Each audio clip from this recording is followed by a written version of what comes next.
hari ini kita di sini ada Bang Kamarudin Simanjuntak, Bang Martin Simanjuntak juga. Iya. Oke. Di sini kita saya di sini baru bisa ngobrol soal dilaporkannya Bang Kamarudin Simanjuntak dan saya Uya Kuya ke polisi atas tuduhan yang kemarin dilaporin sama siapa kemarin saya namanya? Gerah. Gerakan Oh, Gerah. Oke. Dan yang ngelaporin siapa ya Pak? Ustadz. Oh, Pak Ustadz. Ustadz Juliana. Oke, Pak Ustadz Gerakan Juliana. Rakyat Anti Hoax. Oh iya, udah dihubungin ya. Kemarin juga Pak Ustadz Juliana udah dihubungin sama tim saya juga untuk diundang ke podcast saya, tapi tidak berkenan hati. Oh. Ya, padahal dulu waktu saya dilaporkan juga sama Rasman, Nasution, dia diundang terus dia datang dan kita berdebat dan beradu argumen selayaknya manusia yang sama-sama memiliki argumen gitu ya. Dan pada saat itu berjalan dengan baik gitu kan. Dan tenang kok, saya juga mengundang bukan dihipnotis kok, bukan. Iya, cuma mau diajak ngobrol aja gitu kan. Dan di sini ada Bang Kamarudin juga dan Bang Martin juga. Di sini mungkin kita langsung tanya jawab aja atau gimana terserah. Oke, gimana Papi setelah mendengar tahu dilaporkan dan responnya seperti apa? Waktu dilaporin, saya taunya malah dari siapa ya waktu itu? Bang Kamarudin apa siapa ya Bu? Atau dari orang yang ngirim link ke saya gitu kan. Terus wah dilaporin gitu. Dilaporin kenapa gitu kan. Dan pada saat itu saya lagi di luar kota. Lagi di luar kota dan ngelaporinnya karena ada katanya tudingan di podcast Uya Kuya TV, statement Bang Kamarudin yang bilang katanya polisi itu mengabdi ke mafia ya dalam 3 minggu. Seminggu pada negara, 3 minggu pada mafia. Tapi sebetulnya kalau kita orang cerdas, orang pintar ya, kan saya selalu mengajarkan anak saya juga ya.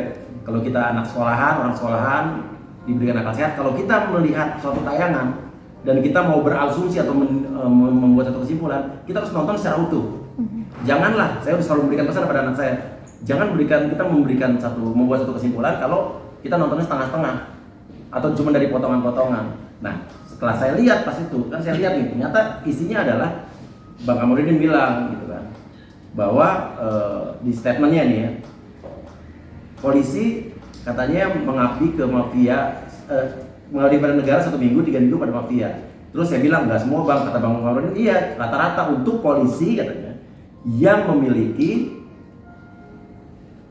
harta sampai miliaran atau ratusan miliar dan bla bla bla. Dan sebetulnya kalau ditonton secara utuh, orang pasti mengerti maksud Bang Kamarudin apa. Jadi sebetulnya udah jelas belakangnya ada lanjutannya, cuma gitu kan yang beredar di berita pada saat itu dan laporannya kita nggak tahu dipotong segimana, itu hanya cuma potongan sampai pada mafia potong. Selanjutnya belakangnya nggak ada. Itu dari saya sih. Kalau Bang Kamarudin Bang. Iya. Baik, dari saya ya. Pertama saya mau katakan adalah hak setiap orang membuat laporan. Kalau itu delik laporan, delik tindak pidana laporan ya.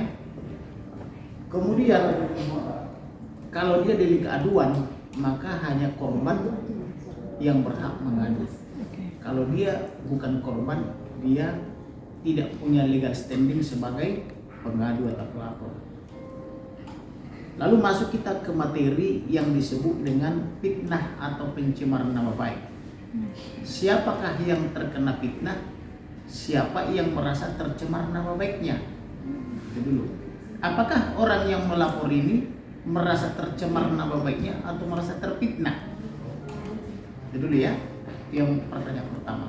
Yang berikutnya, apakah yang terkena fitnah ini pribadi, seseorang, atau lembaga atau institusi negara? Gitu ya. Yang berikutnya adalah apakah perkataan itu memang membahas seperti yang mereka tuduhkan atau membahas topik lain? Kemudian yang berikutnya, apakah pembahasan itu ada dasar hukumnya atau tidak, legal standingnya ketika dibahas? Ada surat kuasa untuk itu enggak? Yang berikutnya adalah bahwa apakah itu fitnah atau kritik? Kalau fitnah, dia menyerang nama baik seseorang tanpa diberikan solusi, atau hanya dibuka aib seseorang tapi tidak bisa membuktikannya. Kalau kritik, dia berikan kritik baik itu secara langsung bisa berupa perumpamaan, tetapi disertai juga dengan solusi-solusi apa yang harus dilakukan oleh lembaga yang dikritik misalnya. Sebagai contoh, ada wakil ketua Komisi 3 DPR namanya Desmond Mahesa dari Partai Gerindra. Begitu tertangkap Hakim Mahkamah Agung oleh KPK, dia mengatakan bahwa Mahkamah Agung itu adalah sarang koruptor. Ditulis tanggal 14 November 2022 hari Senin pukul 22 waktu Indonesia Barat. Mahkamah Agung sarang koruptor. Bagaimana cara memaknai kata-kata seperti ini? Apakah koruptor bersarang di Mahkamah Agung bikin sarang itu seperti rumah? Kalau burung kan sarang. Apakah seperti itu cara memaknainya? Tentu saya rasa orang berpendidikan akan tahu. Ini kan perumpamaan. Artinya bahwa Mahkamah Agung bukan lagi lembaga terhormat atau lembaga yang diagung-agungkan seperti dulu, kurang lebih gitu. Karena mereka kan wakil tuan. Makanya disebut dalam irah-irah itu demikian berdasarkan ketuhanan yang Maha Esa. Jadi kita memaknainya itu adalah seperti itu. Kemudian ada juga pernyataan Wakil Ketua Mahkamah Agung mengatakan bahwa mereka menyerah atau angkat tangan untuk memberantas Markus. Apakah Markus ini nama atau sebuah istilah? Itu juga harus dimaknai dengan tepat oleh ahli bahasa. Maka masuklah kita kepada kontennya Mas Uya Kuya atau Surya Utama. Waktu itu judulnya dibahas oleh beliau, isi rekening Brigadir J di bank lebih dari itu. Saya ulangi ya. Jadi isi rekening Brigadir J di bank lebih dari itu. Ini judulnya nih. Ini judul aslinya. Ya. Ini katanya yang dari Mas Uya Kuya. Kontennya itu saya sebagai narasumber. Saya sebagai narasumber itu adalah kaitannya saya sebagai advokat yang mendapatkan 5 atau 6 surat kuasa dari orang tua almarhum Brigadir J. Karena ada pemeriksaan di pengadilan, yaitu saksi dari Bank BNI asal Cibinong ya, yes. BNI Cibinong. Saya diundang oleh beliau untuk berbicara tentang rekening ini. Karena ada masyarakat menganggap ada uang sangat besar di rekening almarhum, nyaris 100 triliun kurang 1 rupiah, karena diawali dengan RP 99 sampai plus digit. Maka saya punya logika rasanya tidak mungkin. Dilaporkan ke Bang Kamarudin seminggu sebelumnya. Bang Kamarudin udah sempat memperingatkan saya juga, hati-hati, saya jadi target. Siap, udah lapor berarti? Iya. Makanya saya bilang begini, saya potongnya. Iya. Mas Uya Kuya tidak salah. Beliau hanya mewawancarai.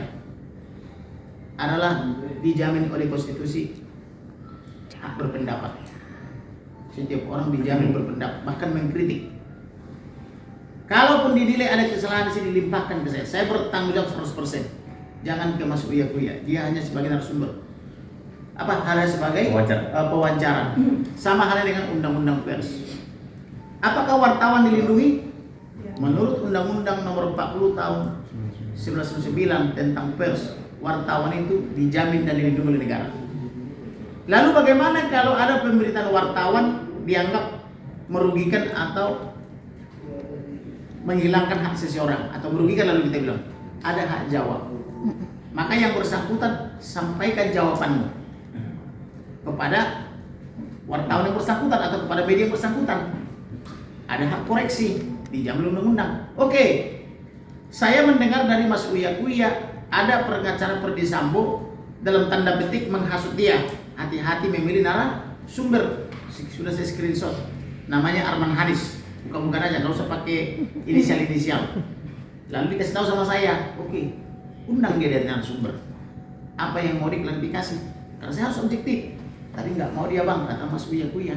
Ya kalau tidak mau berarti kan tidak mau menggunakan haknya. Apakah itu salah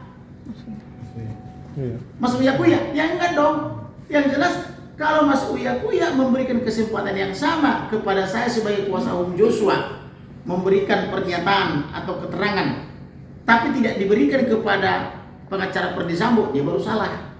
Tapi kalau sudah ditawarkan kepada pengacara Ferdy Sambo, tapi yang bersangkutan tidak mau, itu bukan salah daripada Mas Uya Kuya. Artinya dia sudah adil. Ada narasumber Kamarudin membicarakan di situ juga kliennya, termasuk lawan kliennya atau diduga pelaku pembunuhnya Ferdy Sambo CS. Ya, kalau pengacaranya mau klarifikasi, monggo, ada hak jawab, ada hak koreksi. Tapi kalau yang bersangkutan tidak mau menggunakan haknya, jangan salahkan Mas Uya Kuya. Makanya saya bilang kepada Mas Uya Kuya, kalau kau diperiksa polisi, bilang itu di luar tanggung jawabmu. Itu tanggung jawab Kamarudin. Saya orang paling bertanggung jawab sejak dilahirkan ayah ibu saya. Saya pertanggungjawabkan semua. Bila perlu nyawa dan darah saya pertaruhkan buat negara ini untuk memperbaiki negara ini. Karena saya tidak mau dipanggil Tuhan, tapi negara ini masih kacau balau dan saya tidak memberikan tanggung jawab saya. Tetapi saya ketika mau dipanggil Tuhan, saya sudah memberikan yang terbaik buat negara ini, sehingga sesuai amanat daripada rekan-rekan saya yang muslim, maka kita telah melakukan kebaikan, kita telah berlomba-lomba membuat kebaikan, maka kita pantas misalnya menerima pahala, kan begitu kan? Jadi jangan sampai kita mengetahui yang buruk tapi tidak memperbaiki. Kira-kira begitu loh, ya? Silakan. Tapi Ya. sempat ini gak sih punya kan bikin podcast gini dengan mengundang Bang Kamarudin, mikir panjang juga gak sih, wah bakalan segini gak sih gitu? Sebetulnya saya mengundang Bang Kamarudin itu sudah banyak, dan saya juga nggak tahu Bang Kamarudin kenapa maunya diwajah sama saya. Kita nggak tahu apa memang nyaman, apa memang kita, karena saya sendiri tidak terikat dengan kepentingan siapapun.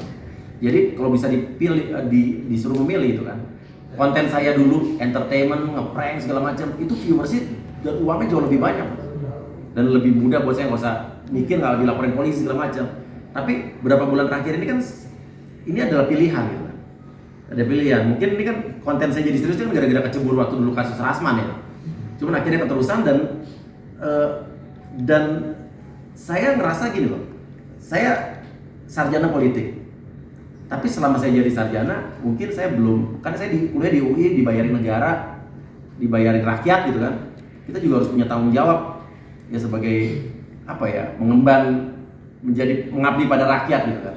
Nah itu mungkin klise gitu.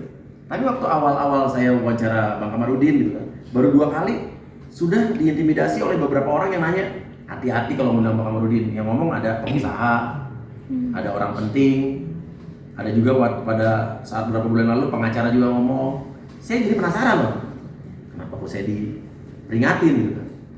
Tapi saya tetap jalan terus, jadi makin penasaran gitu kan. Tapi apa yang dikatakan Bang Kamarudin tuh menarik sekali gitu, dan ibaratnya Bang Kamarudin banyak mengkritisi beberapa oknum-oknum institusi nggak cuma polisi doang, tapi oknum-oknum institusi lain juga banyak. Sampai oknum pengacara juga ada yang dikritisi, dan menurut saya justru jadi tergerak, jadi inspiring buat saya. Jadi jadi inspiratif buat saya. Jadi ngerasa bahwa oh iya juga ya, kita ini hidup di dunia ini tidak selamanya. Nanti anak cucu kita yang akan meneruskan jadi masyarakat, jadi rakyat, ataupun jadi mungkin bisa jadi pejabat negara ini gitu. Dan saya nggak mau dosa-dosa oknum-oknum dari beberapa institusi atau oknum-oknum pemerintahan sekarang ini nanti menjadi tanggung jawab anak cucu kita di masa mendatang. Jadi saya juga jadi kayak secara otomatis naluri saya juga jadi pengen ikut memperjuangkan dan menyuarakan kebenaran dan juga orang-orang yang tertindas. Tapi kalau di channel saya bukan hanya saja soal Sambo, soal institusi A, B, C, D. Di lembaga bantuan Uya ini sekarang juga banyak yang tiba-tiba orang menghubungi saya, kayak wanita yang tertindas karena KDRT, ada istri pengusaha yang di KDRT dia tidak mendapatkan keadilan setelah dia melapor polisi, ada lagi istri oknum polisi yang suaminya nikah lagi dengan adik kandungnya, ada istri polisi oknum polisi yang suaminya menikah lagi, ada lagi orang yang mendapatkan perlakuan tidak adil dari kasus investasi bodong, ada lagi kemarin juga vendor dari PON Papua yang tidak mendapatkan haknya, sedangkan PON Papua kemarin sudah sukses dengan dana 10 triliun, tapi dia sampai sekarang sama sekali belum dapat uang, sampai rugi dan kalah dengan bunga bank dan segala macam. Dan kemarin juga ada kasus ya Bang ya, ada orang yang diminta uang 10 miliar ya oleh oknum Kejaksaan tinggi. Iya. Tapi setelah itu dia tidak mau memberikan, akhirnya dia Tersangka. jadi tersangka. Dan itu setelah kemarin juga kita podcastin sudah mulai ada titik terang ya Bang ya. Saya peradilan kan kita menang. Iya, di peradilan menang, dan itu kan berarti kan kita membantu tugas negara juga, tugas penegak hukum kita. Jadi mereka jadi tahu. Ada lagi juga kasus wanita yang diperkosa oleh warga negara asing setelah bertahun-tahun ya. Wanita perkosa 2 tahun dia berjuang, malah dalam tanda petik diuangkan oleh penyidik Polres Jakarta Barat sebesar 120 juta. Datang ke sana dengan air mata. Saya tidak pungut 1 meterai pun, 1 rupiah enggak saya pungut. Saya perjuangkan. Akhirnya digelar karena saya bawa menghadap kepada Jenderal Bintang 1 Karawasidik langsung menjadwalkan gelar. Sekarang perkara itu ditangani. Jadi yang kita lakukan itu adalah kebaikan. Tetapi percayalah, kebaikan apapun yang kita lakukan tidak semua orang senang. Benar. Karena orang yang mengabdi kepada setan pun pasti tidak suka dengan kebaikan dan kebenaran. Jadi jangan pernah harapkan kita disenangi oleh semua orang, tetapi setidaknya kita berguna buat banyak orang.